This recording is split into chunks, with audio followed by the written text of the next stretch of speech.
একটা কেক দুইবার দুই ডিজাইনের ডেকোরেশন করলাম, আর তাও নাকি আবার স্টেনসিলের ওয়ার্ক। বুঝতেই পারছেন এই কেকের ভিডিওটা খুবই ইন্টারেস্টিং হতে যাচ্ছে। তো এই যে দেখেন আজকে এখানে যে কেকটা দেখতে পাচ্ছেন, এটার ডিজাইনটা কিন্তু আমি একদম কমপ্লিট লুক হিসাবে এখানে ধরে রেখেছিলাম। মানে এটার ডেকোরেশনটা আমার এই পর্যন্তই ছিল, মানে এখানে টোটাল আমার এই ডেকোরেশনটা শেষ। তবে যেহেতু এটা আমার ফ্যামিলি মেম্বারদের জন্যই একটা করা কেক ছিল, তো আমি ভাবলাম কেননা এই একটা কেকের মধ্যে আমি দুইটা সুন্দর সুন্দর ডিজাইন করি। কারণ এমনিতে দেখা যায় নর্মালি মাড কেকের কাজ আমার তেমন একটা করা হয়নি এখন অবধি। মানে আমাদের পেজে মাড কেকটা আমি এখনও অ্যাড করিনি, তো এইবার থেকে ভাবছি আপনাদের জন্য মাড কেকটাও আমাদের মেনুতে রাখবো।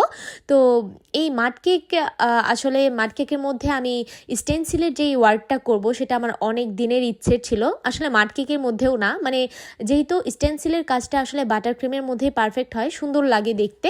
আর আমরা যেহেতু হুইপ ক্রিমের কাজ করি, তো দেখতে গেলে আমরা চাইলেও আসলে করতে পারি না এগুলো স্টেনসিলের কাজ হুইপ ক্রিমে। আর এটা অনেক প্যারাও হয়ে যায়, কারণ ওভারনাইট আসলে ফ্রিজিং করে রাখতে হয় ফিনিশিং দেওয়ার পর, তারপর দিন দেখা যায় কাজ করতে হয়। তো অনেক ঝামেলার একটা ব্যাপার। আবার দেখা যায় কাস্টমার তো এরকম ডিজাইন নেয় না, তাদের মন মতো করে নেয়। তো আজকে যখন আমি এই মাড কেকটাকে প্রথম ওই ডেকোরেশনটা করেছি, তখন আমার মনে হচ্ছে আচ্ছা এটা তো পুরোপুরি শক্ত হয়ে গেছে বাইরের যেই চকলেট গানাশটার কারণে, পুরোপুরি কেকটা হাত দিয়ে আমি ধরতে পারছি, কিছু হচ্ছে না। তাহলে আমি এখানে স্টেনসিলের কাজটাই করব।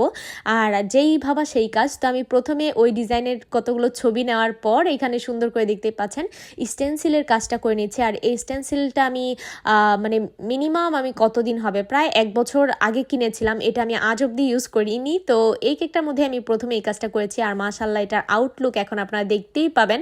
টেনটেন, দেখেন কি সুন্দর একটা লুক চলে এসেছে, তাই না?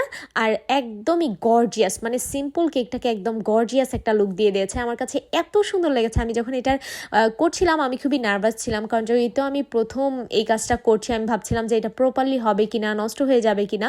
তো আমার কোনো ড্যামেজই হয় নাই, শুধুমাত্র নিচে একটুখানি চকলেট উঠে এসেছিলো, যেটা আমি এই যে দেখতেই পেলেন এখন ঠিক করে দিলাম। তো এই ডিজাইনটা আমার কাছে খুবই পছন্দ হয়েছে। কিন্তু প্যারাটা খেয়েছি আমি যখন এইবার করব তখন। আর স্টেনসিলটা মূলত বসানোর আগে আমি তেমন কিছুই করিনি, জাস্ট আমি কেকটাকে খুব ভালো করে ফ্রিজিং করে নিয়েছিলাম, মানে একদম প্রপার ঠান্ডা করে নিয়েছিলাম যাতে করে চকলেটটা তাড়াতাড়ি মেল্ট না হয়। আর যেহেতু এখন শীতের দিন, এমনিতেও এত একটা অসুবিধা হওয়ার কথা না, আর হয়েও নি আলহামদুলিল্লাহ। তো এই পাশটা যখন আমি করি তখন আমার কাছে মানে একটু প্যারা লাগছিল বিষয়টা, কারণ বারবার না পিন দুইটা ছুটে যাচ্ছিল। এটারও একটা কারণ আছে, যেহেতু এটা ভারী একটা কাগজ, মানে পেপারটা এটা কি বলে আমি জানি না, প্লাস্টিক যাই হোক না কেন। তো এটা যেহেতু অর্ধেক জায়গায় দেওয়া, তাই দেখা গেছে বাকি স্টেনসিলটুকু থাকার কারণে এটা বারবার সরে আসছিল, এটা থাকছিল না ওই জায়গাটার মধ্যে।